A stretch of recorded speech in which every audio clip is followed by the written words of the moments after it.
Hello, I'm Ryan. And I'm Andrew. And we're here with Instant Trailer Review for the Conjuring Trailer 2. Number 2. With a bullet. Directed by James Wan. This will be the first of 2 James Wan pictures we see this year. Yep. The second will be Insidious Chapter 2. Now, the guy's known to make 2 movies in a year. He did so in 2007 as well. Yeah. With Dead Silence and Death Sentence, which are very similarly named. They are. Anyway, it's a bit confusing. James Wan is on the upswing for us. We talked about this in the last trailer review for The Conjuring Trailer 1, which was awesome. Yeah. Very effective. Awesome little short film. Now, in this we get to see more of the other stars of this nice little picture. Patrick Wilson. Particularly Patrick Wilson and Vera Farmiga, who didn't show up in the first trailer at all. Both of which, big fans of. Yeah, and you know, they're both like horror veterans. Obviously, Patrick Wilson. This is his second collaboration. Yeah. Well, and it will have been 2 of 3, I believe. He's in Insidious 2. This trailer's rad too. It really takes a different path. The last one just had Lily Taylor in it, and like her kids and stuff. In so many of these kind of poltergeist movies, we are sticking with the family, and you know, like the little lady in Poltergeist, or what's her name in having trouble speaking. We'll just say the movie. What's her name in Insidious? They come in halfway through the movie, the investigators. Yeah. This is interesting because it seems like we follow the investigators from the beginning. Yeah, which I really like because I think it's inherently interesting to people. I mean, there's reality shows about this stuff, and people are very interested by it. There's a movie called Red Lights that came out last year that's actually I actually thought was really interesting, and it kind of takes the same approach. There's a little difference in that, but this looks creepy. Again, James Wan really has gotten really great at capturing atmosphere. That's really good. Yeah. Yeah, and not showing too much. Like this trailer, there's a few scares in this trailer that I was like, oh, that would have been really good in theaters if people didn't see it before. Yeah. But I don't know, it holds back. It's pretty restrained, this trailer. It is, and I think he is one of those filmmakers who, when he was introduced with Saw, I thought Saw was a hell of an idea of a film. I thought the execution was really sloppy. Yeah. I thought Insidious in many cases was pretty sloppy, but I always root for this guy because he seems to have been getting better and better and better. And I actually talked to him on the set of Insidious 2, and he is still going at it like a film student. He is still shooting like in 20 days. He's still shooting with like no budget. The Conjuring will be his most expensive movie, but it still has that feel of like nitty gritty.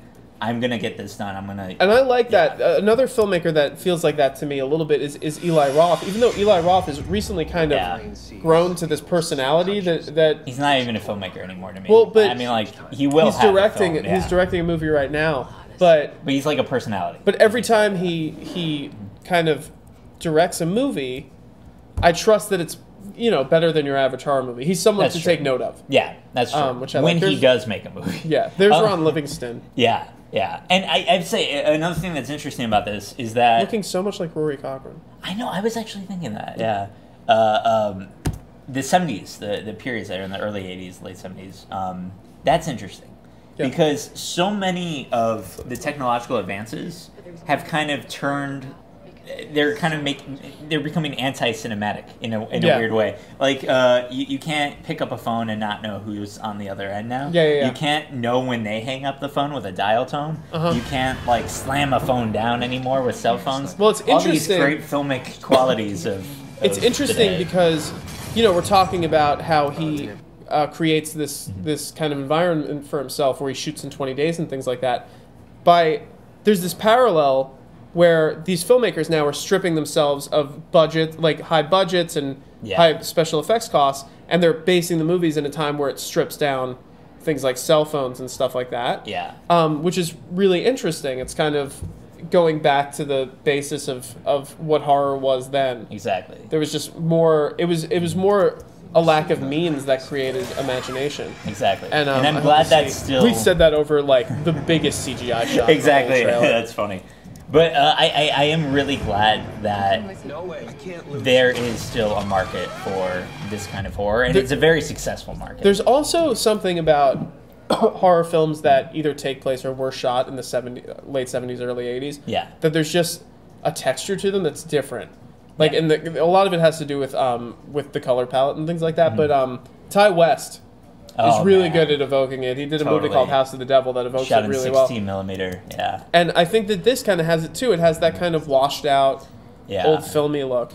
I don't know if it was shot digitally. I know Insidious 2 is being shot digitally. Yeah, I have a feeling it probably was. But he's doing a really good job of just kind of creating that atmosphere. Yeah, he is. Nice photography. Yeah, you know, horror films and comedy, two genres where you don't need money. Like, you benefit with the less money you have because it's more left to the imagination in the case of horror. I have to say, the one little gripe I have with this trailer is Hurdy Gurdy Man, the song that they use for it. Mm-hmm. I feel like Quentin Tarantino used to say this. He doesn't believe in it anymore, I think, but he used to say that, like, when a film uses a pop song really well, it's now that film's pop song. Like, you have to, unless you completely use it in a trailer effectively or in the movie effectively, like, to outdo the other one and make you forget about the other one, then it's just like, it ruins kind of the mood, I guess. I guess that's a film aficionado thing talking. But, like, Zodiac. After I saw Zodiac, I can't listen to that song without thinking of David Fincher's movie. Well. And even during this, the thing is that you're part of a very small club. And that's why he can get away with it. Maybe that's why. I just want to break down this little sequence right here. Yeah. Just from like a filmy perspective, a film school perspective. A thing happened where when horror movies first came out, it was enough for someone to open a door and there was something terrifying there. Howard Hawks' The Thing, there's like a shot where they open the door and the thing you're afraid of is standing there and it's terrifying. Yeah. So that kind of became its own little thing. People expected it. So people had to open the door and then turn around. And then it was there. This literally has like 6 different things now because it's, you know, it's grown so much that they turn around, they turn around, they turn around, they turn around. And it all winds up being in front of you. Yeah, exactly. So she turns around once, not there. Turns and around, then you expect to be there. It's there. And then, oh. But like that was after her doing it like 3 times. Yeah.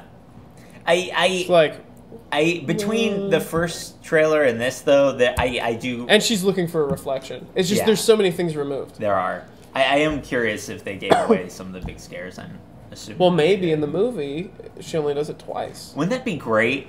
It'd be a really good idea, actually. If a trailer, if like, she looks behind her. Yeah, because there is this moment in horror movies where you're like, I saw this in the trailer, I can relax. Wouldn't it be great if it was behind her in the movie? Like, because you should. James, listen to us. Mr. Wan. Yeah. Listen to your fans. We know what to do. So, yeah, I mean, this has had 2 solid trailers. I really like the first one. This is more of a, standard trailer, and it's a good one. It's a good one. And I think it's going to sell the movie, which I'm glad, because it looks good. The things this movie has going for it, 2 solid trailers, really good cast. Yep, and a filmmaker who I think we could both agree is growing. Yes, like, we're very much growing, and that's exciting to see. Yeah. That's really exciting to see, because it's kind of the kind of thing where once they reach a peak, you know that they got there, and they can't, like, really fizzle out. Yeah. You know, it's not like a flash. It's not like a flash flame. It's like a match that's slow burning. Exactly. And he seems to be comfortable with being a horror guy. Which there are not enough of those guys around. Yeah, I mean, Rob Zombie doesn't count. Throw a good horror movie out there, man, you got nothing better. Exactly. So we got Vera Farmiga, Pat Wilson, Ron Livingston, Lily Taylor, all actors I really like. Absolutely. Vera Farmiga right off the Bates Motel show. I like the cinematography. There's so much to like about this trailer for me. On the cons, I'm afraid that they're giving away too much, perhaps. Yeah, the cons thing, I mean, is what you run into with any kind of horror movie, is that it could just be terrible. Yeah. But I don't foresee that happening. I mean, that's the risk you run with any movie, but there's so many horror movies out there that it's just kind of like, I think people are waiting with bated breath a little bit. Yeah. But, yeah. I think it might be worse than... I mean, Insidious, I thought the trailers were great for that, too. And I still liked the movie, but it wasn't as good as I hoped. I mean, if he's continuing this upward thing, it's going to be really good. Exactly. So, let us know what you think of The Conjuring. Do you like this trailer more or the first trailer more? Obviously, we're bigger fans of the first one, but this is kind of rad.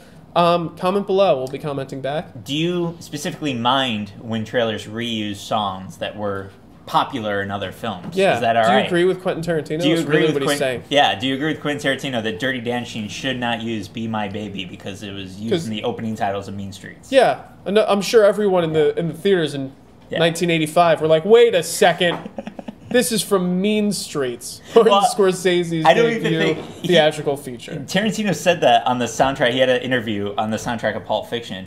And then I think he went against that completely because he now reuses so many songs made famous in movies. He believes in himself to reclaim. Exactly. He even uses pop songs that were in 2 of his movies. Jackie Brown had a Johnny Cash song that he reused in Kill Bill 2. Well, Scorsese does it. Why shouldn't he? Exactly. But until next time, I'm Ryan. I'm Andrew. Thank you for watching.